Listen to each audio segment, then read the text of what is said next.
মুসলমান যুবকদের দায়িত্ব বিভ্রান্তির যুগে সঠিক পথের সন্ধানটা কিভাবে পাব। খুবই সংক্ষেপ আলোচনা আজকে।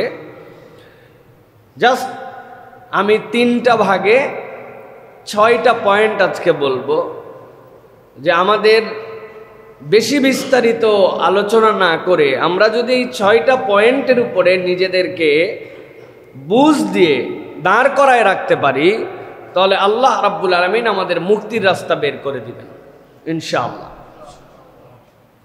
প্রিয় ভাইরা, প্রথম যে বিষয় আমাদের জানা দরকার, ইসলাম যুবকদেরকে কি সম্মান দিয়েছে এবং কেন এর সম্মান দিয়েছে, এটা আমাদের জন্য অত্যন্ত গুরুত্বপূর্ণ। যে যুবকদের প্রতি ইসলামের দৃষ্টিভঙ্গিটা কি, এই সমাজ, যে সমাজ তরুণ যারা ইয়াং, এদের ব্যাপারে ইসলামের দৃষ্টিভঙ্গি কি, এটা আমাদের প্রথমত এটা আমাদের পরিষ্কার থাকতে হবে। যখন কোনো একটা মানুষ নিজের দাম জানে, তখন কিন্তু সে তার মূল্যায়ন করতে জানে, আর যখন সে নিজের দাম জানে না, তখন সে তার মূল্যায়ন করতে পারে না। এটার অনেক উদাহরণ আমি দিয়েছি এর আগেও। আমি আমার হাতে ঘড়ি পরি, অজু করার সময় অজুখানায় ভুলে ঘড়ি খুলে রাখি। এটা আমার একটা ভুল চরিত্র, এটার থেকে আমি বেরোতে পারি নাই। ঘড়ি যতই ওয়াটার রেসিস্ট হোক, ঘড়ি খুলতে হবে, অজু করতে হবে। এখন এই যে ঘড়ি খুলে আমি অজু করার সময় 2-1 ছেড়ে চলে আসি, লোকজন আমারে খুঁজে দেয় যে হুজুর, আপনি তো বাথরুমে আপনার ঘড়ি রেখে আসছিলেন, আপনি অজুখানায় আপনার ঘড়ি ছেড়েছিলেন, এই যে আপনার ঘড়িটা নেন। আমি ঘড়িটা নেই, তাদেরকে শুকরিয়া জানাই, আর মনে মনে ভাবি যেই ঘড়িটা আমারে ফেরত দিল, এই ঘড়ির দাম কত? 200, 250, 300, 500, এই তো। ঘড়ি যদি হারায়ও যায়, কয় টাকা হারাতো? 500 টাকা, তাই তো না ভাই? কিন্তু আমি বোঝানোর জন্য বলি, এরকম কত মানুষ আংটি পরে, হোয়াইট গোল্ডের উপরে ডায়মন্ড লাগানো আছে। ডায়মন্ডের দাম ধরেন 50,000, এত বড় একটা ডায়মন্ড, নিচে হোয়াইট গোল্ড, এটারও বেশ দাম। এখন এই আংটিটা যে পরছে, সে এই আংটি পরে কোনো একটা বাজারে গেছে বাজার করার জন্য, যাওয়ার পরে দেখে এক লোক শুধু তার আংটির দিকে তাকায় আছে। ও তো একটু ঘাবড়ায় গেছে যে কিরে, আমার আংটির দিকে তাকায় কেন, এত জিনিস থুয়ে খালি আমার আংটি দেখে কেন? আসলে ঘটনা ভিন্ন। যেই বেচারি ওর আংটির দিকে তাকাইছে, এই বেচারির জন্ম থেকেই চোখের মণি 2 দিকে 2টা, এর নাম হচ্ছে লক্ষ্মী টেরা। চিনেন ভাই? এদিকে তাকায় থাকে, দেখে এদিক, আছে না ভাই? এখন এই বেচারি লক্ষ্মী টেরা, ও আসলে আংটি দেখেন, ও দেখে এদিক। কিন্তু আংটিওয়ালা তো এত হিসাব করে নাই। আংটিওয়ালা চিন্তা করছে, হায় হায় কি মুসিবতের কথা, খালি আমার আংটি দেখে। সাথে সাথে আস্তে করে আংটিটা খুলে চিন্তা করছে, এত রিস্ক নেওয়ার দরকার নাই, পকেটে রেখে দিই। পকেটে রেখে দিছে। অথচ যেই লোক তার আংটির দিকে তাকায়, ও আংটি দেখে না, উল্টা দিক দেখে। বুঝে থাকলে বলেন, আমার ঘড়ির আমি অবমূল্যায়ন করি, কারণ ঘড়ির দাম আমি জানি কয় টাকা। আর এই লোক ওর আংটির দিকে না তাকানোর পরেও আংটিরে খুলে পকেটে ভরায়, কারণ আংটির দাম কত? 50,000 টাকা মিনিমাম। তার মানে যে যার সম্পদের দাম জানে, সেটা তার মূল্য দেয়, ঠিক কিনা? দাম না জানলে মূল্য দেওয়া যায় না। আল্লাহ রাব্বুল আলামিন বলছেন, ইসলামের যুবকদের কিরকম দাম, তারা যদি তাদের এই যৌবনকে মূল্যায়ন না করে আল্লাহ রাব্বুল আলামিনের কথা অনুযায়ী, তাহলে সে বুঝতেই পারবে না যে ইসলাম তাকে কতটুকু মূল্যবান বানিয়েছে। আল্লাহ কোরআনুল কারীমের মধ্যে সূরা কাহাফের মধ্যে যুবকদের বর্ণনা দিয়েছেন। আল্লাহ রাব্বুল আলামিন বলছেন, এমন কতকগুলা যুবক ছিল, যেই যুবকদের প্রতি আল্লাহ এমন খুশি হলেন, তাদের তেমন কোনো অ্যাক্টিভিটিস ছিল না, তাদের একটা অ্যাক্টিভিটিস ছিল, এই যুবকগুলি ইসলামের জন্য, দ্বীনের জন্য, এক ইলাহের জন্য উপস্থাপন করেছিল নিজেদের সর্বোচ্চ ডেডিকেশন। দুনিয়া একদিক হয়ে গেছে, কিন্তু তারা আল্লাহ রাব্বুল আলামিনের এক ইলাহের প্রতি তাদের যে বিশ্বাস ছিল, এটার প্রতি অবিচল থাকার কারণে আল্লাহ রাব্বুল আলামিন তাদেরকে মূল্যায়ন করেছেন। আল্লাহ বলছেন, ইন্নাহুম ফিতয়াতুন আমানু বিরাব্বিহিম ওয়াজিদনাহুম হুদা। আল্লাহ বলছেন, এমন কতকগুলা যুবক ছিল যারা তার প্রভুর প্রতি ঈমান এনেছিল, আর আমি তাদের পথকে, তাদের সঠিক পথকে আমি রব্বুল আমিন দৃঢ় বানায় দিয়েছিলাম। তারা কেবল ঈমান এনেছিল, সেই ঈমানের উপর অটল অবিচল ছিল। এই জন্য আল্লাহ বলছেন তাদের দায়িত্ব ছিল ঈমান আনা, আর ওই পথের উপরে অটল অবিচল করে দেওয়ার দায়িত্ব ছিল আল্লাহর। আল্লাহ রাব্বুল আমিন সূরা কাহাফ, কোরআনের 18 নম্বর সূরা, সেই সূরার 13 নম্বর আয়াত থেকে তাদের বর্ণনা আল্লাহ দিচ্ছেন। আল্লাহ বলছেন, আর তাদের কি যোগ্যতা ছিল জানো নাকি? ওয়ারাবাতনা আলা কুলুবিহিম ইয কামু ফাকালু রব্বুনা রব্বুস সামাওয়াতি ওয়াল আরদ। আল্লাহ বলছেন, ওই যুবকেরা, তাদের মন আমি আল্লাহ রাব্বুল আমিন এমন দৃঢ় বানায় দিয়েছিলাম, কেবলমাত্র সত্যের উপরে থাকার শপথের কারণে। আল্লাহ বলছেন, ওয়ারাবাতনা, আমি আল্লাহ নিজে দৃঢ় করে দিয়েছিলাম তাদেরকে। যখন তারা উঠে দাঁড়াইছিল, দাঁড়ানোর পরে তারা বলল, আমাদের পালনকর্তা আসমান ও জমিনের পালনকর্তা। আল্লাহ বলছেন, লান নাদউ মিন দুনিহি ইলাহা, আমরা তো আসমান জমিনের পালনকর্তা যিনি, তাকে ছাড়া অন্য কাউকে ইলাহ হিসেবে ডাকতে পারি না। লাকাদ কুলনা ইযান শাতাতা, যদি আমরা এইটা করি তাহলে তো এটা বড় খারাপ কাজ হবে। তাদের সামনে পুরা সমাজ বকে গিয়েছিল। পুরা সমাজ, তাদের যে রাজা ছিল, তাদের যে দায়িত্বশীল ছিল, তাদের এলাকার যারা তাদের উপরে খবরদারি করত, সবাই তখন অন্য ইলাহত্ব মেনে নিয়েছে। কেউ বা গাছের পূজা করে, কেউ বা আগুনের পূজা করে, কেউ বা সূর্যের পূজা করে। কিন্তু আল্লাহ বলছেন, তারা কেবল ঈমান আনার কারণে এক ইলাহের উপরে আমি আল্লাহ তাদেরকে এমন দৃঢ়তা দান করেছিলাম, তারা বলতে শুরু করলো, কিসের আসমানের পূজা আর কিসের জমিনের পূজা? যিনি জমিন বানাইছেন, যিনি আসমান বানাইছেন, আমরা তো তাকে ছাড়া আর কাউকে ডাকতে পারি না। যদি আমরা ডাকি তাহলে এটা বড় গর্হিত কাজ।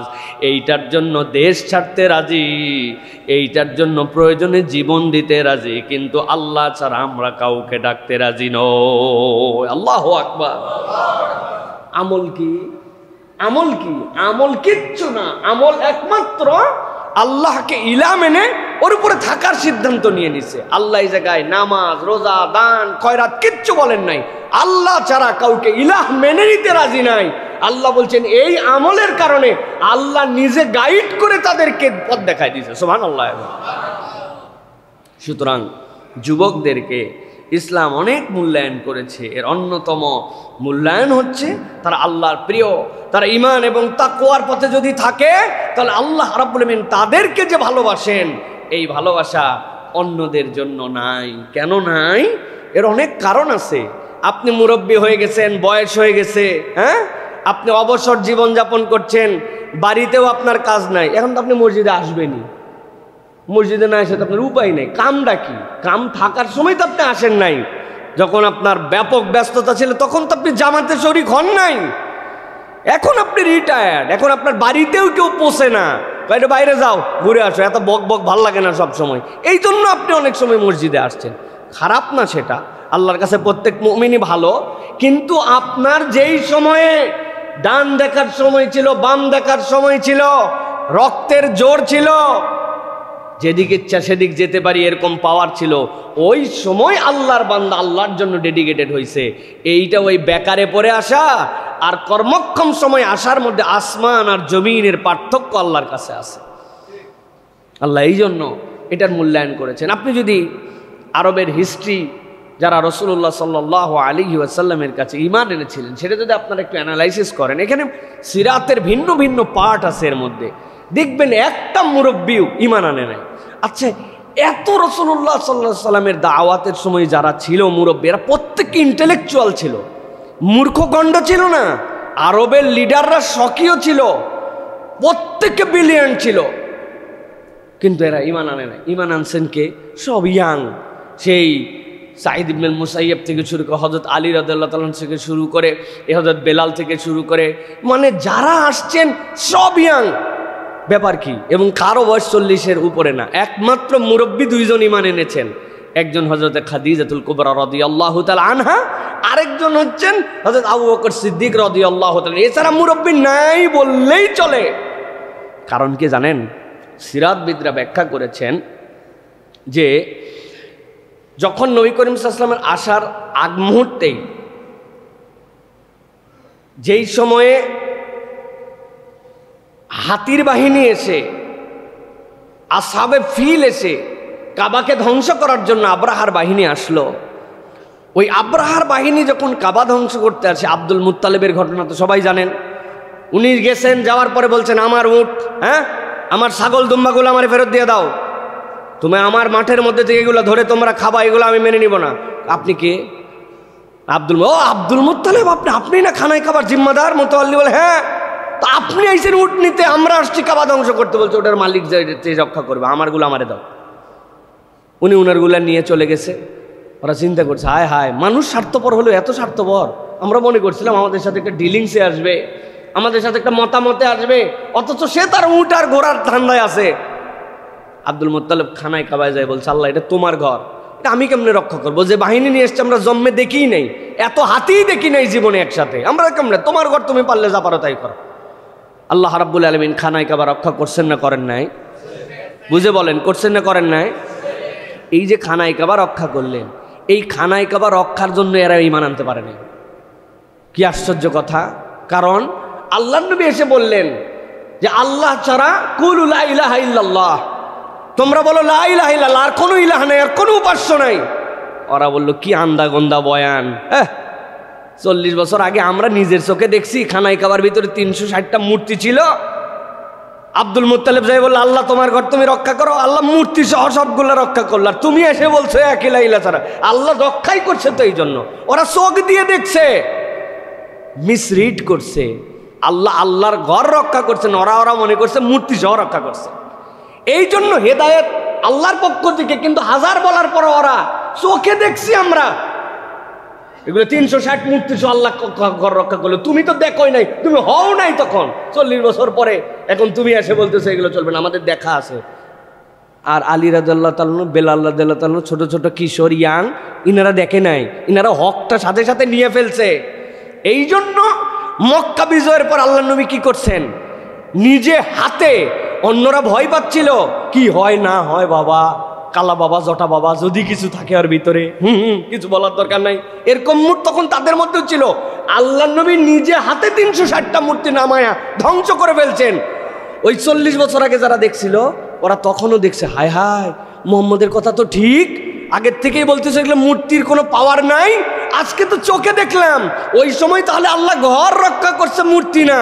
ওই সময় আবু বকর রাদিয়াল্লাহু পিতা ঈমান আনছেন আবু কুহাফা, ওই সময় ঈমান আনছে আবু সুফিয়ান, ওই সময় ঈমান আনছে বুরারা।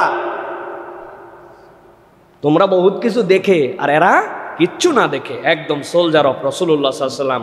নবী ডাকছে মাইনে নিছে আল্লাহ, এই জন্য যুবকদের কদর কিয়ামত পর্যন্ত ইসলামের মধ্যে বাড়ায় রাখছে। সুবহানাল্লাহ, এটা বুঝতে হবে। তাহলে ঈমানের দাম, ঈমানের উপর ইস্তেকামতের দাম, এটাই হচ্ছে আল্লাহ রাব্বুল আমিন যুবকদের দায়িত্ব দিয়েছেন। ভাই আমি আল্লাহ ছাড়া কোনো ইলাহ মানি না, আমি তার দ্বীনের উপরে আছি, এটাই আমল। 2 নম্বরে আল্লাহ রাব্বুল আমিন চান যুবকদের মনের মধ্যে আল্লাহর ভীতি ঢুকে থাক। একবার যদি যুবকরা আল্লাহর ভীতির উপরে থাকতে পারে, তাকওয়ার উপরে থাকতে পারে, দুনিয়ার সকল সৃষ্টির উপরে আল্লাহ রাব্বুল আলামিন তার দাম বাড়াইয়া দেন। যখন আপনার শাহওয়াত নাই, জৈবিক কোনো চাহিদা নাই, তখন আপনি ওয়াজ করতে পারেন চোখ সামলাও, কান দেওয়ার কিছু শুনতে মন চায় না, মাথার নিতে পারে না, তখন আপনি কান সামলানোর কথা বলতে পারেন। যখন আপনার যৌন চাহিদা নাই, তখন আপনি জেনা বা বিচারের ওইটার থেকে আকর্ষণ আর আপনার নাই। ওই মহিলার বয়স তখন 18 হোক আর 80 হোক, আপনার কাছে সব সমান। আপনার বয়স তো এখন 70 75, আপনার কোনো চাহিদা নাই। আল্লাহ এই জন্য বলছেন যুবক বয়সে আল্লাহর কাছে প্রিয় আমল হচ্ছে আল্লাহ যা নিষেধ করেছেন, যুবক যদি সেখান থেকে দূরে সরায় রাখতে পারে নিজেকে, আল্লাহর জমিনে তার থেকে দামি মানুষ আল্লাহর কাছে নাই। আল্লাহ কোরআনুল কারীমের মধ্যে বলছেন, সূরা হুজুরাত 49 নম্বর সূরা 13 নম্বর আয়াত, আল্লাহ বলছেন ইয়া আইয়ুহান নাস ইন্না খালাকনাকুম মিন যাকারিন ওয়া উনসা ওয়া জাআলনাকুম শুউবান ওয়া ক্বাবাইলা লিতাআরাফু ইন্না আকরামাকুম ইনদাল্লাহি আতকাকুম। আল্লাহ বলছেন আমি দুনিয়াতে পুরুষ সৃষ্টি করলাম, নারী সৃষ্টি করলাম, আমি অনেক গোত্র সৃষ্টি করলাম। এইগুলার কারণ হচ্ছে একজন আরেকজনকে যেন তোমরা চিনতে পারো, পরিচয় যেন তোমাদের জন্য ওলট পালট না হয়। আল্লাহ বলছেন এই পরিচিতি প্রতিপাদনের জন্য তোমাদের কাছে এই সৃষ্টির বৈচিত্র্য আল্লাহ উপস্থাপন করলেন। তবে তুমি কোন গোত্রের মানুষ, কোন দেশের মানুষ, কত লম্বা মানুষ, সাদা মানুষ না কালো মানুষ, আল্লাহ বলছেন আমার সৃষ্টির বৈচিত্র্য এটা আছে, কিন্তু এইটার দ্বারা তুমি আল্লাহর কাছে মূল্যায়িত হবে না। ইন্না আকরামাকুম ইনদাল্লাহি আতকাকুম। তুমি কালোর কালো হতে পারো, বেটের বেটে হতে পারো, দুনিয়ার মানুষের সাথে চেহারার দিক থেকে তোমার চেহারাটা বড় বেশি খারাপ হতে পারে, কিন্তু তোমার নাম যদি লোকমান হয়, আল্লাহ নিজে তাকে হাকিম বলে কোরআনে তুলে দিয়েছেন। দেখতেও সুন্দর না, সাদা মানুষও না, লম্বাও না, এইরকম একটা মানুষকে আল্লাহ রাব্বুল আমিন এত মূল্যায়ন করেছেন, তার কথাগুলাকে আল্লাহ নিজে মুখ দিয়ে বের করে কালাম হিসাবে কোরআনে ঢুকায় দিছে। আল্লাহ এই জন্য বলছেন ইন্না আকরামাকুম ইনদাল্লাহি আতকাকুম।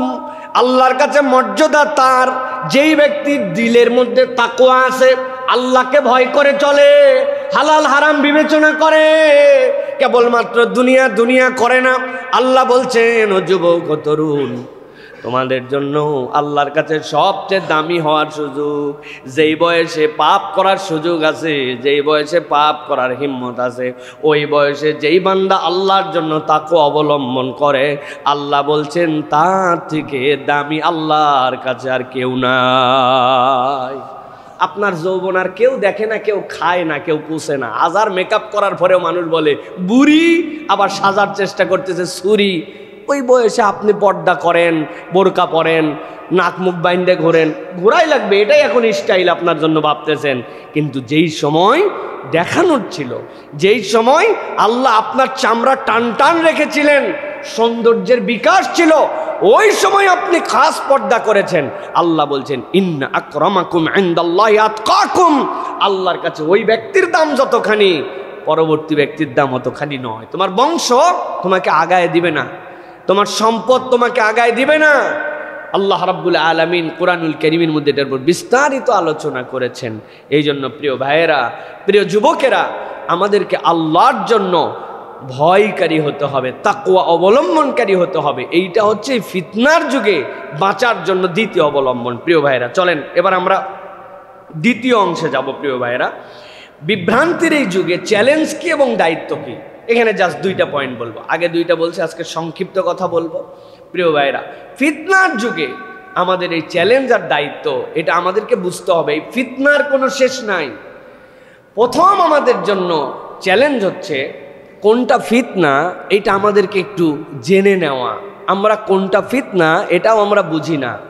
অনেক সময় টিচাররা বলেন পরীক্ষার সফলতার অর্ধেক হচ্ছে প্রশ্নপত্র বোঝা। প্রশ্নপত্র বোঝা পরীক্ষার সফলতার অর্ধেক। এই বেচারি প্রশ্নই বোঝে নাই, চাইছে একটা উত্তর দিছেন একটা।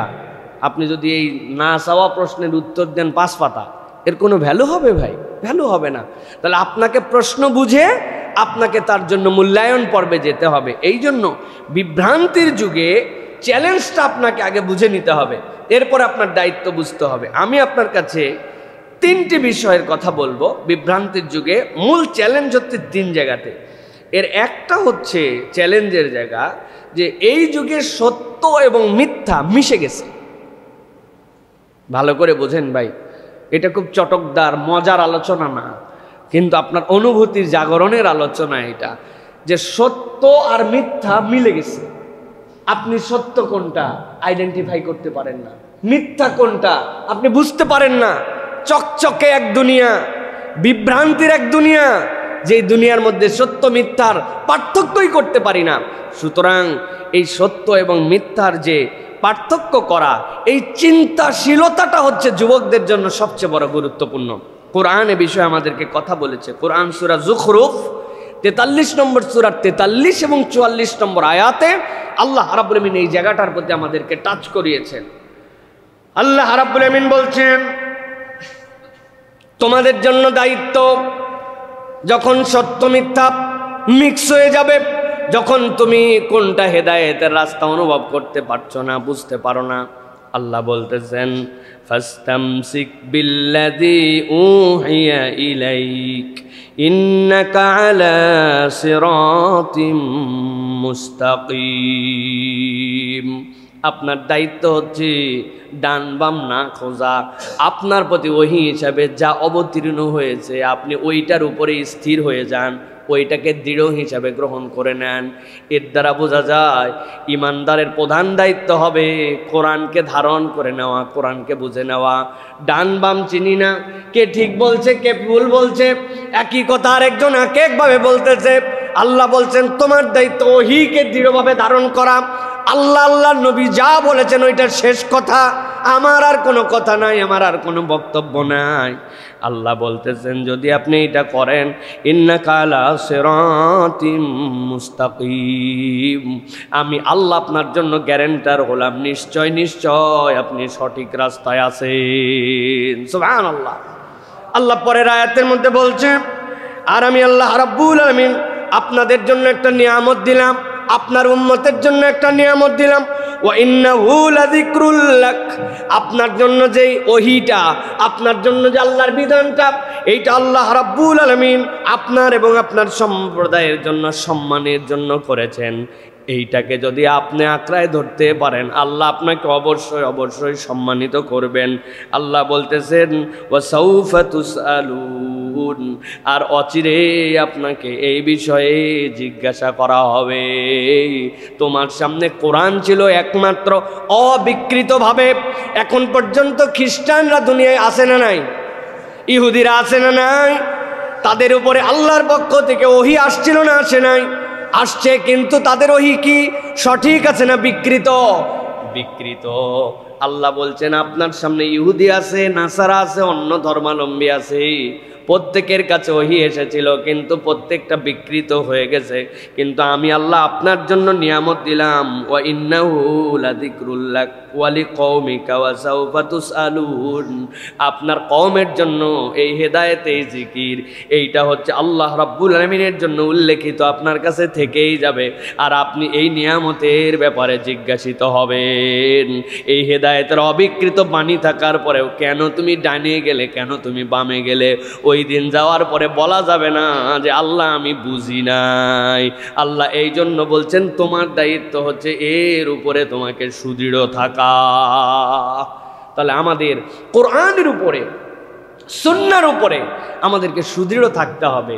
নানান মত, নানান পথ, নানান কিছু আমাদের সামনে আসবে, অনেক কিছু আমাদেরকে বিভ্রান্ত করার জন্য আপনার সামনে উপস্থাপিত হবে, কিন্তু আমাদের শেষ সম্বল কি? কোরআন এবং সুন্নাহ। এইটা মনে রাখতে আল্লাহ এই জন্য বলতেছেন বিভ্রান্তির যুগে সত্য মিথ্যা মিশে গেছে, যুবকদের এই জন্য চিন্তাশীল ঈমান দরকার যে আমার আল্লাহ কি বলছেন। শেষ আপনাকে নানান যুক্তি দিয়ে বলছে এই যুগ, এই 2022 সাল, এখন কোনো ব্যবসা সুদ ছাড়া করা সম্ভব? হ্যাঁ, বললে হবে।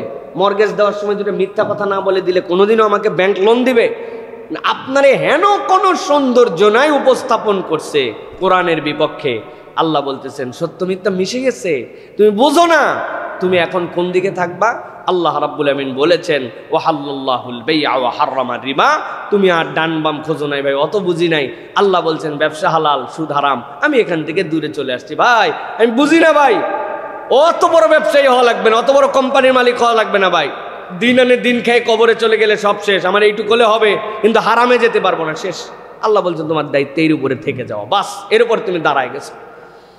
এইটা হচ্ছে মূল চ্যালেঞ্জের জায়গা, যে আমি কোরআনের উপরে নিজেকে দাঁড় করায় রেখে দিতে পারছি কিনা, সুন্নাহর উপরে দাঁড় করায় রেখে দিতে পারছি কিনা। আল্লাহ রাব্বুল আমিন বলছেন এটা চ্যালেঞ্জ উত্তরণের 1 নম্বর উপায়। 2 নম্বরে চোখ, কান এবং হৃদয়, আল্লাহ এই তিনটাকে আলাদাভাবে গুরুত্ব দিয়েছেন। আল্লাহ বলছেন তোমার চোখ, তোমার কান আর হৃদয়কে তুমি সংরক্ষিত রাখো। এইটাকে কোনো জায়গায় বিলিয়ে দেওয়া যাবে না। এই তিনটার হেফাজত আপনাকে দ্বীনের উপরে রাখবে, যুগের চ্যালেঞ্জকে আপনাকে উতরায়ে দিবে। আল্লাহ কোরআনুল কারীমের মধ্যে বলেছেন, বড় আদর করে ডাক দিয়ে বান্দাদের জন্য, ওয়ালা তাকফু মা লাইসা লাকা বিহি ইলম ইন্নাস সামআ ওয়াল বাসারা ওয়াল ফুয়াদা কুল্লু উলাইকা কানা আনহু মাসউলা। আল্লাহ বলছেন 1 নম্বর দায়িত্ব, ওয়ালা তাকফু মা লাইসা লাকা বিহি ইলম, তোমার যে বিষয়ে জ্ঞান নাই সেইটার পিছে তুমি দৌড়াবেই না। যে বিষয়ে আমার কোনো ধারণা নাই, যে বিষয়ে আমার কোনো অভিজ্ঞতা নাই, যে বিষয়ে আমার নিজের এক্সপেরিয়েন্স নাই, ওইটার পিছে তুমি যাবেই না, ওইটার থেকে তুমি দূরে সরে যাও। আল্লাহ রাব্বুল আমিন বলছেন নিশ্চয় জেনে রাখো, ইন্নাস সামআ ওয়াল বাসারা ওয়াল ফুয়াদ, তোমার কান, তোমার চোখ আর তোমার অন্তর আল্লাহর কাছে জিজ্ঞাসিত হবে কিভাবে তারা আল্লাহ রাব্বুল আমিনের দুনিয়ায় তাদের এই 3টা জিনিস ব্যবহার করেছে। অতএব চোখ হেফাজত করা, কান হেফাজত করা আর অন্তরকে হেফাজত করা, এইটা আল্লাহ রাব্বুল আলামিনের পক্ষ থেকে দেওয়া দায়িত্ব। হেফাজত করতে হবে আপনার চোখ, হেফাজত করতে হবে আপনার অন্তর। অন্তর অনেক কিছু চাবে, এইটা করি, সেইটা করি, এরকম হলে ভালো, সেরকম হলে ভালো, এরকম মন চাইবে। কিন্তু এইগুলার থেকে কেমনে আমি এখান থেকে আমি বাঁচলাম, কেমনে এখান থেকে আমি বাঁচাবো নিজেকে, এইটার মন আপনাকে এখান থেকে আপনাকে বের করাতে হবে। এখান থেকে আপনার দিল, আপনার যে দুনিয়ায় চায় ওই দিল অনুযায়ী আপনি চলতে পারবেন না। আপনাকে চলতে হবে আল্লাহর দেওয়া পদ্ধতি অনুযায়ী। আমাদের ইলাহ হচ্ছেন আল্লাহ। ইলাহকে জোরে বলেন, ঠিকঠাক মতো বলেন, ইলাহকে। কিন্তু আবার ইলাহ অনেক সময় এরকম হয়, আমার নফস, আমার মন যেরকম চাইছে আমি সেরকম চলছি, যতটুকু আল্লাহ বলছেন ততটুকু মেনেছি, আবার যতটুকু আমার দিল চাইছে ততটুকুও করছি। বিয়ে শাদিতে ইজাব কবুলও হয়েছে, বিয়ে শাদিতে দেনমোহরও হয়েছে, বিয়ে শাদিতে অলিমাও হয়েছে, আবার বিয়ে শাদিতে গান বাজনাও হয়েছে, ফাহেসাও হয়েছে, বিয়ে শাদিতে ধরেন যে বেপর্দা বেহায়াপনাও হয়েছে, আবার সুযোগ থাকলে হালকা যৌতুকও হয়েছে। হয়েছে না ভাই? নিজেরা নেয় না, কিন্তু বুদ্ধি করে বলছে যে আপনি যদি ফ্রিজ দেন, আপনি যদি বাইক দেন, এগুলো আমাদের লাগবে না, আপনার মেয়ের জন্যই লাগবে। এগুলা নিয়ে ঘুরবে তো ছেলে, আপনার মেয়েরে, আমারে নিয়ে ঘুরবে নাকি? এই যে বুঝ দিয়া নিছে কৌশলে, তাহলে আপনি ইজাব কবুল রাখছেন, আপনি দেনমোহর রাখছেন, আপনি ওইটাও রাখছেন ইসলাম, আর বাকিটুকু, তাহলে এইটা কি ইলাহ? কি একজন না ইলাহ 2 জন? এখন না, 2 জন। ওয়াত্তাবা হাওয়া, তার দিল ও তার ইলাহ। উনি পণ্ডিতই খাটাইছে এই জায়গায়, মনে করছে এই স্টাইল চলে। অতএব আপনি ইলাহ বানাইছেন 2টা। অতএব আল্লাহ রাব্বুল আমিন বলছেন তাহলে চোখ, কান, হৃদয়কে সংরক্ষণ রাখা, বাস এই 3টা পয়েন্ট। আমি বলছি না বেশি ভার কথা আজকে নাই। 1 নম্বর কি? সত্য মিথ্যা মিশে গেছে, আমার জায়গা ওহী, মনে থাকবে এটা। 2 নম্বরে চোখ, কান, হৃদয় সংরক্ষিত রাখতে হবে, কেননা আল্লাহ বলেছেন ইন্নাস সামআ ওয়াল বাসারা ওয়াল ফুয়াদ, এই 3টা জিনিস আল্লাহর কাছে জিজ্ঞাসিত হবে। আমি আমার অনেক আলোচনায় বলেছি, যে কোনো মেশিন পারফর্ম করার জন্য 3টা পার্ট থাকে, একটা ইনপুট, একটা প্রসেসর আর একটা আউটপুট। মানব জীবনের ইনপুট হচ্ছে তার চোখ আর কান, আপনার যদি চোখ আর কান বন্ধ হয়ে যায়, আপনি আর কোনো কিছু মাথায় প্রসেস করতে পারবেন না। আপনি দেখছেন এটা সাপ, তাহলে আমাকে ডান দিয়ে যেতে হবে না বাম দিয়ে যেতে হবে, লাঠি তুলতে হবে না, কামড়াবে না, কি করবে, এই যে চিন্তা করাচ্ছে কি আপনার চোখ ইনপুট, ওটা আপনার ব্রেনে দিছে, কানের মধ্যে পেছন থেকে হর্ন দিছে। আপনি তখন বুঝছেন যে যেরকম ইঞ্জিনের শব্দ পালাম, যেরকম হর্ন, পিছনেরটা নিশ্চয়ই রিক্সা না, এটা গাড়ি, আমাকে তাহলে কিভাবে এখান থেকে বাঁচতে হবে, ডানে সরবো না বামে সরবো। তাহলে আপনার কান হচ্ছে আপনার জন্য ইনপুট, প্রসেস করতেছে ব্রেন। এখন আপনার চোখও কাজ করে না, আপনার কানও কাজ করে না, আপনার অন্তর নেই। এটা জিন্দা মৃত লাশ, ঠিক কিনা ভাই? এটা মৃত লাশ। অথবা আপনার ইনপুট ডিভাইস, আল্লাহ বলছেন কি নিচ্ছ, এটা তুমি, এইটার ব্যাপার আল্লাহর কাছে তুমি জিজ্ঞাসিত হবে। সো বি কেয়ারফুল, এখান থেকে তুমি বাঁচো। এটা গেল যুবকদের জন্য 2 নম্বর পয়েন্ট। এবার 3 নম্বর আল্লাহ বলছেন আর একটা বিষয়ে সবচেয়ে বেশি প্রভাবিত হয় তারা, কি সেটা? সেটা হচ্ছে ভালো বন্ধু এবং আল্লাহ ভীরু সমাজের সান্নিধ্য।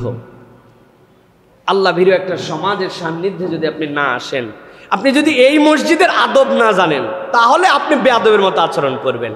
আর এখানকার আদব যদি জানেন, তাহলে আপনি ঠিকঠাক মতো কখন আসতে হয়, কখন বসতে হয়, ঘাটডাঙ্গায় আসা যাবে কি যাবে না, তাহলে আপনি জেনে ফেলবেন। আর যদি না জানেন, তাহলে আপনি ভিন্ন আচরণ করে ফেলবেন। আপনি যদি জানেন যে জুমার নামাজ পড়তে হয়, কিন্তু ওয়াক্তের নামাজ আল্লাহ মনে হয় লাগে না, এই জন্য জুমা পড়ার জন্য আগ্রহের শেষ নাই, আসর মাগরিবে আসে না, এরকম মুসল্লি তো আমার এলাকায় নাই। আহা, ভালো করে বুঝেন। তাহলে দেখেন আল্লাহ কি বলছেন, আমার কথা না। আল্লাহ রাব্বুল আমিন বলছেন, ইয়া আইয়ুহাল্লাযীনা আমানুত্তাকুল্লাহা ওয়া কুনু মা'আস সাদিকিন। আমি আল্লাহ তোমার জন্য 1 নম্বর দায়িত্ব দিলাম, আল্লাহকে ভয় করো। দুনিয়ার কাউকে ভয় করে লাভ নাই, ভাব দেখায় লাভ নাই। ভয় করতে হলে আল্লাহকে ভয় করতে হবে। কুনু মা'আস সাদিকিন, আর অবশ্যই অবশ্যই সত্যবাদীদের সাথী হয়ে যাও। সুবহানাল্লাহ বলেন। সত্যবাদীদের সাথী মানে কি? নেককারদের সাথী। নেককারদের সাথী মানে কি? যে ইসলাম বুঝে, আল্লাহকে পছন্দ করে, রসুলকে পছন্দ করে, আল্লাহ আল্লাহর বিধানকে পছন্দ করে। আপনাকে তার পক্ষে অবলম্বন করতে হবে। আর আপনি নিজেকে সত্যবাদী বলেন, সত্যবাদীকে পছন্দ করেন না। আল্লাহ আল্লাহর পথে যারা চলে তাদেরকে আপনি পছন্দ করেন না। আল্লাহ বলছেন তোমার এই ভক্কর চক্কর হয়েছে। বলবে হুজুর আপনি ভক্কর চক্কর শব্দ কোথা থেকে ব্যবহার করলেন? দেখেন তো কোরআন কি বলতেছে। আল্লাহ রাব্বুল আমিন সূরা তাওবায় এই কথা বললেন, যেটা আগের আয়াত বললাম। এরপরে রব্বুল আমিন সূরা ফুরকানের মধ্যে বলছেন, কিয়ামতের ময়দান যেদিন হয়ে যাবে, আল্লাহর সামনে একদল দাঁড়াবে। দাঁড়ানোর পরে বলতে শুরু করবে, ইয়া ওয়াইলাতা লাইতানি লাম আত্তাখিয ফুলানান খলিলা। আল্লাহর সামনে দাঁড়ায় বলতে শুরু করবে, হায় আফসোস, হায় আফসোস। এই তোর আফসোস কি জন্য রে? বললাম আত্তাখিজ ফুলানান খলিলা, উমুক রে। ফুলানের অর্থ হচ্ছে উমুক। বলেন ফুলানের বাংলা কি? জোরে বলেন। উমুক। লাম আত্তাখিজ ফুলানান খলিলা, উমুক রে যদি বন্ধু না বানাতাম। উমুকটা কে ভাই? উমুক নামে আমাদের এলাকায় কোনো লোক আছে? উমুককে, উমুক হচ্ছে শূন্যস্থান। আল্লাহ বলতেছেন উমুকরে যদি বন্ধু না বানাতাম, আজকে আমার এত আফসোস করতে হতো না। আল্লাহ বলছেন বলতো উমুকের দোষটা কি ছিল রে? ওই উমুকটার পরিচয় কি ছিল? আল্লাহর কাছে বলতে শুরু করবে, লাকাদ আদাল্লানি আনিয যিকরি বা'দা ইয জাআনি ওয়া কানা আশ-শাইতানু লিল ইনসানি খাযুলা। আল্লাহর কোনো দোষ ছিল না। লাকাদ আদাল্লানি আনিয যিকির, তোমার কোরআন বুঝেই ফেলছিলাম, তোমার বিধান মেনেই নিয়েছিলাম, হক পথটা চিনেই ফেলেছিলাম, কিন্তু এই ব্যাককলের সাথে থাকার কারণে আল্লাহ আমারে সে হেদায়েতের রাস্তা থেকে সরায় দিয়েছে। ওয়া কানা আশ-শাইতানু লিল ইনসানি খাযুলা। আল্লাহ বলছেন যখনই বান্দা বিপদে পড়ে, দনমনর মধ্যে পড়ে, তখন ধোঁকা দেয় হচ্ছে শয়তান। দনমনর পড়লে ধোঁকা দেয় কে? কত হাজার বার বলেছি, আসরের নামাজ 4:15, 4:13 মসজিদের সামনে ছেলে হাজির। হঠাৎ করে পিছন থেকে আছে হরেন দিয়েছে, টিট টিট। কি রে দোস্ত, বড় ভাইয়ের থেকে আজকে R15টা পাইছি, নতুন কিনছে, বিশাল দাম, 7-8 লাখ টাকা। আমার কেনার সামর্থ্য নাই, কিন্তু বড় ভাইরে বলছে একটু চালাতে দেন। চল এখন একটু রূপনগর এলাকার থেকে ফাঁকায় বাম বাম করে টান দিয়ে আসবো। কয় দোস্ত আসরের ওয়াক্ত হয়ে গেছে, আমি নামাজটা পড়েই বের হই। কয় ব্যাককল, প্রত্যেক দিন আসর থাকবে, তুই ছাড়া আমার দোস্তের কোনো অভাব নাই, উঠলে উঠ, না হলে অন্যজনা তুলবো। চিন্তা করছে কথা তো ঠিকই, আসর কি আজকেই নাকি? আর প্রত্যেক দিন কি বাইক পাওয়া যাবে নাকি? বাইকের পিছে উঠছে বেনামাজিটার সাথে। একদিন দুই দিন ঘুরতে ঘুরতে নামাজি বান্দাটাও বেনামাজি হয়েছে। এরকম প্রমাণ এলাকায় আসে না? জীবনে সিগারেট খাইতো না, বিড়িখোরের সাথে ঘুরতে ঘুরতে গাঁজাখোর হয়ে গেছে, নেশা আসক্ত হয়ে গেছে, বাপ মার জন্য কষ্টের কারণ হয়েছে। এরকম ভালো ছেলে নষ্ট হয়ে গেছে, প্রমাণ আছে না ভাই?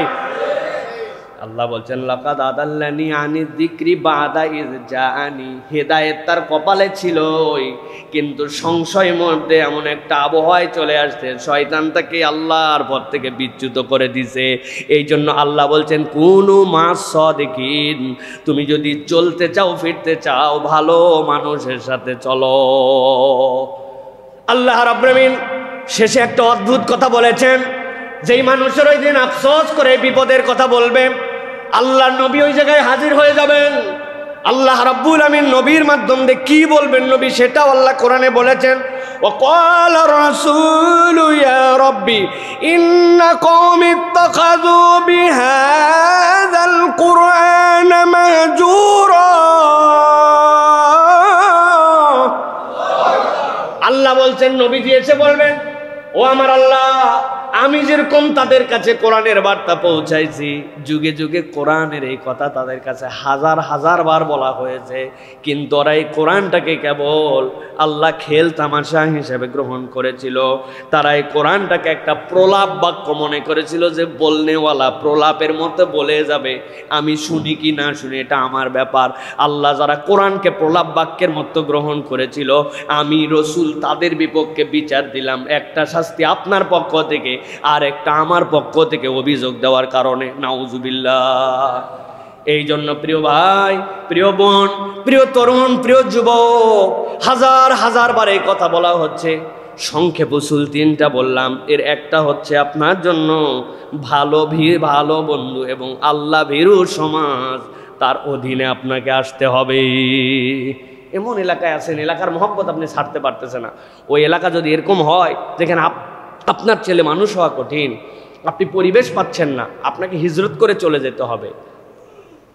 মায়ার জায়গা ত্যাগ না করলে অনেক সময় বড় হওয়া যায় না। পিছুটান বড় ভয়ঙ্কর জিনিস। এই পিছুটানের কোনো 5 পয়সার মূল্য নাই, অথচ আপনি হয়তো মনে করছেন না এলাকা আমার জন্য কমফোর্ট।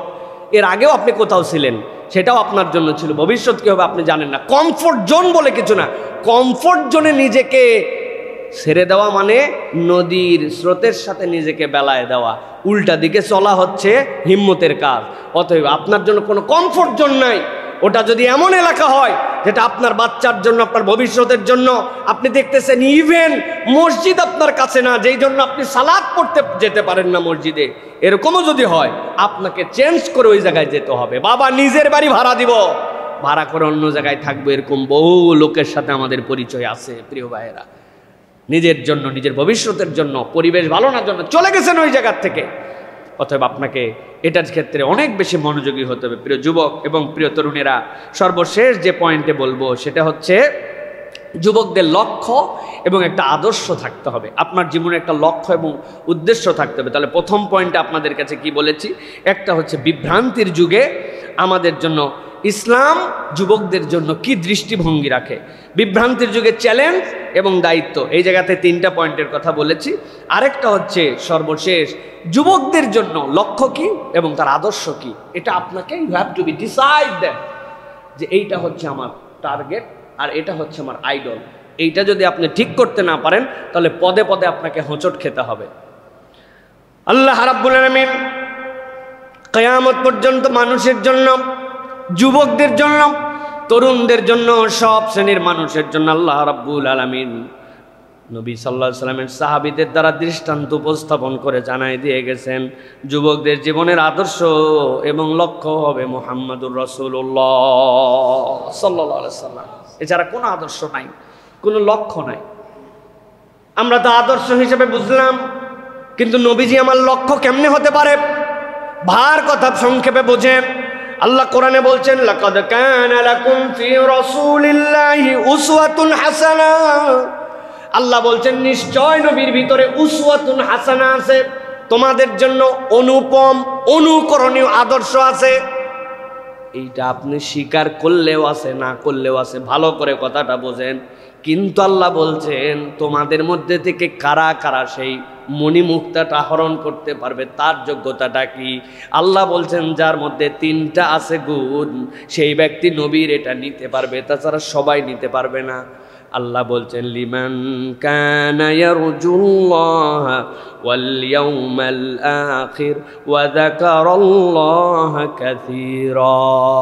3টা গোল যদি তোমার মধ্যে না থাকে, নবী থাকবে, নবীর আদর্শ থাকবে, ওইগুলা শুধু ঠোঁটে থাকবে, বক্তব্যে থাকবে, কিতাবে থাকবে, তোমার সাথে থাকবে না। সারা পৃথিবীর মানুষ যদি আল্লাহ নবী সাল্লাল্লাহু আলাইহি ওয়াসাল্লামের অনুসরণ ছেড়ে দেয়, বুঝে বলবেন আমার নবীর কি এক চুল পরিমাণ ইজ্জত কমবে? আর পৃথিবীর সব মানুষ যদি আমার নবীকে মেনে নেয়, আমার নবীর কে দ্বারা ইজ্জত এক চুল বাড়বে? যেই ব্যক্তির ইজ্জত স্বয়ং আল্লাহ দিয়েছেন, যার সার্টিফিকেট আল্লাহ দিয়ে দিয়েছেন, আপনার আমার মানার না মানাতে তার এক চুল ইজ্জত আসে বা যায় না, ঠিক কি না? আল্লাহ এই জন্য বলছেন দুনিয়ার মানুষ জেনে রাখো, লাকাদ কানা লাকুম ফি রাসূলিল্লাহি উসওয়াতুন হাসানা লিমান কানা ইয়ারজুল্লাহ ওয়াল ইয়াউমিল আখির ওয়া যাকারাল্লাহা কাসীরা।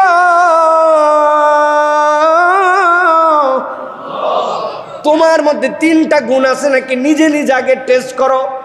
1 নম্বর, তুমি কি পরকাল বিশ্বাস করো? করি। এই করি মানে পরকাল বিশ্বাস নয়। তোমার কাজ প্রমাণ দিবে তুমি পরকালে আল্লাহর সামনে দাঁড়ানোর দিকে তাকায় কাজ করতেছো নাকি হাউ হাউ করে চলতেছ। দুনিয়ার কোনো বিচারক তোমার সামনে নাই, দুনিয়ার কোনো সিসি ক্যামেরা তোমার সামনে নাই, কিন্তু তোমার একটা হিসাব কিতাব পার্সোনালি আছে। আল্লাহর সামনে আমারে দাঁড়ানো লাগবে, কেউ দুনিয়ায় ধরতে পারুক না পারুক, কেমনে আল্লাহর সামনে দাঁড়াবো? যেই সম্পদ উপার্জন করলাম, যে পোংপাং নিয়ে চললাম, ওইটাকে আল্লাহ রাব্বুল আমিন পছন্দ করে না করে না? ওইটাকে হালাল উপার্জন না হারাম দুনিয়ার কেউ জানে না, কিন্তু আমি তো জানি ওইটা হারাম না হালাল। আল্লাহ বলছেন 1 নম্বর তোমার টার্গেট হচ্ছে তুমি পরকালে আল্লাহ রাব্বুল আলামিনের সামনে ইয়ারজুল্লাহ কানা ইয়ারজুল্লাহ, আল্লাহ রাব্বুল আলামিনের ব্যাপারে তুমি কি আশাবাদী কিনা? ওয়াল ইয়াউমিল আখির, আর পরকালের ব্যাপারে তোমার বিশ্বাস আছে কিনা? ওয়া যাকারাল্লাহা কাসীরা, আর তুমি আল্লাহ রাব্বুল আলামিনের অধিক জিকিরকারী তথা আল্লাহর হুকুমের অধিক প্রতিপালনকারী বান্দা কিনা? যেই ব্যক্তি এই 3 গুণ থাকবে, আল্লাহ বলছেন নবীর মধ্যে তার জন্য সব আছে। সুবহানাল্লাহ, সব আছে নবী করিম সাল্লাল্লাহু আলাইহি ওয়াসাল্লামের মধ্যে। এই জন্য আমাদের টার্গেট হবে, আমার টার্গেটই মুহাম্মদ সাল্লাল্লাহু আলাইহি ওয়াসাল্লাম। আমার টার্গেট কি? মুহাম্মদ সাল্লাল্লাহু আলাইহি ওয়াসাল্লাম। এইটা হচ্ছে আমাদের ফিতনার যুগে বাঁচার জন্য, এটা আমাদের জন্য অত্যন্ত গুরুত্বপূর্ণ একটা বিষয়। এছাড়াও সূরা আহজাবের ভিতরে আল্লাহ রাব্বুল আলামিন এটার আবার ব্যাখ্যা করেছেন। ওয়ালাম্মা রাআল মুমিনুনা আল আহজাব, আল্লাহ রাব্বুল আলামিন ব্যাখ্যা করেছেন যখন মুমিনরা দেখল একদল শত্রু বাহিনী, অনেক বড় এটার শানে নজুল আছে, তাদেরকে বুঝাইছে এমন বাহিনী শেষ হয়ে যাবে। কয়জন আই তোরা কয়জন? বলে আমরা তো 1000, ওরা 30,000। ভয় পাবে কি পাবে না? 1000 অধীনে কিভাবে 30,000 দাঁড়ায়? তোমাদের উট কয়টা? আমাদের উট হচ্ছে 26টা, ওদের উট 2600। ঘোড়া আমাদের ঘোড়া 210টা, তোমাদের 2500-এর উপর তাদের ঘোড়া। বাহিনীর প্রত্যেকের বর্ম আছে না? বর্ম কোথায় পাবে? আবার ঢাল তলোয়ারি না, এবার বর্ম। ওদের 30,000-এর অর্ধেক বাহিনী গায়ের মধ্যে লোহার বর্ম দেওয়া আছে। তুমি তীর মারবা, তোমার তীর নষ্ট, গায়ের মধ্যেও লাগবে না, কোথাও লাগবে না। এমন বাহিনীর বিপক্ষে ইমানদাররা দাঁড়ালো। আল্লাহ রাব্বুল আলামিন বলছেন নবীকে যে টার্গেট বানাইছে, 3 গুণে যে গুণান্বিত, আল্লাহ বলছেন ওই মানুষগুলোর সামনে একটা বাহিনী আসলো। ওয়ালাম্মা রাআল মুমিনুনা আল আহজাব ক্বালু হাযা মা ওয়া'দানাল্লাহু ওয়া রাসূলুহু, যেই না সেই বাহিনী তাদের সামনে আসলো, ইমানদাররা খুশি হয়ে তাকায় বলল, হ্যাঁ হ্যাঁ, এতদিন পরে প্রমাণ পাইছি এই বাহিনীর কথাই তো আল্লাহ তার রাসূল আমাদের কাছে ওয়াদা করছিলেন। আল্লাহু আকবার। আল্লাহ রাব্বুল আলামিন বলছেন ওয়া সাদাকাল্লাহু ওয়া রাসূলুহু, আল্লাহ এবং তার রাসূলের কথা সত্য। অবশেষে আমরা তোমাদের দেখা পাইছি। এরকম বাহিনীর মুখোমুখি হতে হবে, শুধু ভিতরে আল্লাহ তার রাসূলকে নিয়ে। সেই বাহিনী তো এইটাই, যেইটার কথা আল্লাহ তার রাসূল বলছিলেন। আল্লাহু আকবার। আল্লাহ বলছেন, তারা বলতে শুরু করলো, ওয়া মা যাদাহুম ইল্লা ঈমানাও ওয়া তাসলিমা। আল্লাহ বলছেন তাদের ঈমানটাই শুধু বাড়লো, আর তাদের হৃদয়ের প্রশান্তিটাই বাড়লো, এছাড়া আর কিচ্ছু বাড়ে নাই। ভয় বাড়ে নাই, টেনশন বাড়ে নাই, কেবল বেড়েছে তার ঈমান। আর হৃদয়ের মধ্যে প্রশান্তি এসে গেল। একবার কল্পনা করে দেখেন, এইটা কোরআন। কোরআন কোনো বানানো কথা বলে নাই, বাস্তবের কম আল্লাহর সামনে ডেডিকেটেড মানুষ ছিলেন। ওই মানুষগুলার টার্গেট ছিল আল্লাহর রসুল। এইটার কারণে আল্লাহ তাদের হৃদয়ের মধ্যে তাসাল্লি দিয়ে দিছে। এখন এই আল্লাহ বুঝাচ্ছেন, এর থেকেও বড় ফিতনা তোমার সামনে যেটাই আসুক, তুমি শুধু এই টার্গেট ঠিক করে নাও। আল্লাহ রাব্বুল আলামিন যত বড় ঝামেলা আসুক, ওই ঝামেলার বিপক্ষে তোমার বুক ফুলায় দাঁড় করাই দিবেন। হ্যাঁ, আমার ইমানই বাড়বে, শুধু আমার অন্তরের মধ্যে প্রশস্তি বাড়বে। এই ইমানের বিপক্ষে কেউ দাঁড়াতে পারবে না। পুরা দুনিয়া একদিক হতে পারে, আমি একাই একদিক দাঁড়ায় যেতে পারি, ঠিক কি না? দাজ্জাল কেমনে মরবে বলেন তো ভাই? পুরা দুনিয়া একদিকের বিপক্ষেই তো একজন ইমানদার দাঁড়াবে, বলছে আমি তোমার সামনে জীবিত করছি, মারছি। বলে আমি বিশ্বাস করি না, তাও তোমার বিশ্বাস করি না। আল্লাহ নবী এটা বলে গেছিল, এরকম একজন করবে। কে? আরে মারে ফেলছে, মেরে তারে আবার জীবন দিছে। বলে তোমারে মারছি, কই আমারে মারলে কি হবে? আমি তাও বিশ্বাস করি না। 3 বারের পরে চতুর্থবার আর দাজ্জালের এই কাজ করবে না। একজন ইমানদার যুবকের প্রতিরোধে এরপরে দাজ্জাল দুনিয়ার থেকে বিদায় করে দিবে। আপনি কল্পনা করছেন ফোর্স অফ ইমান?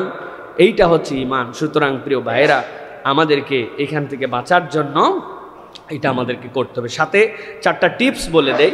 নামাজ এবং কোরআনের সাথে সম্পর্ক দৃঢ় রাখা, হারাম থেকে নিজেকে বাঁচানো, পরিবার এবং সমাজে ইতিবাচক ভূমিকা রাখা, দাওয়া এবং সেবার মাধ্যমে ইসলাম প্রচার, এই গুণাগুণগুলোর সাথে আমাদের রাখতে হবে। আমি আবার একবার সামারি করি।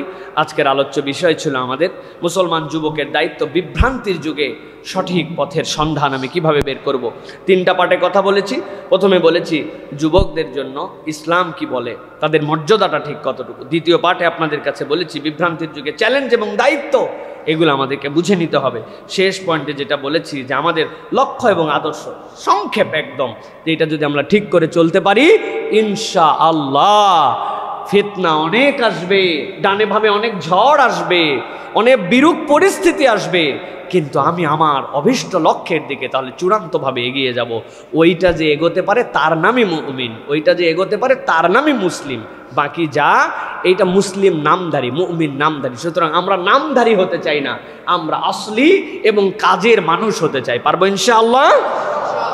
আল্লাহ রাব্বুল আলামিন আমাদেরকে তৌফিক দান করেন। আল্লাহ রাব্বুল আলামিন আমাদের সকলকে এই গুণাগুণগুলো অর্জন করে এই কঠিন চ্যালেঞ্জের মুখে আমাদেরকে মাথা উঁচু করে ঈমানের সাথে থাকার তৌফিক দান করেন। আল্লাহুম্মা ইহদি শাবাবাল মুসলিমিন ওয়া সাব্বিতহুম আলা দীনিক ওয়াজআলহুম নূরান লিহাযিহিল উম্মাহ। বারাকাল্লাহু লানা ওয়া লাকুম ফিল কুরআনিল আযীম ওয়া নাফা'না ওয়া ইয়্যাকুম বিযিক্রিল হাকীম।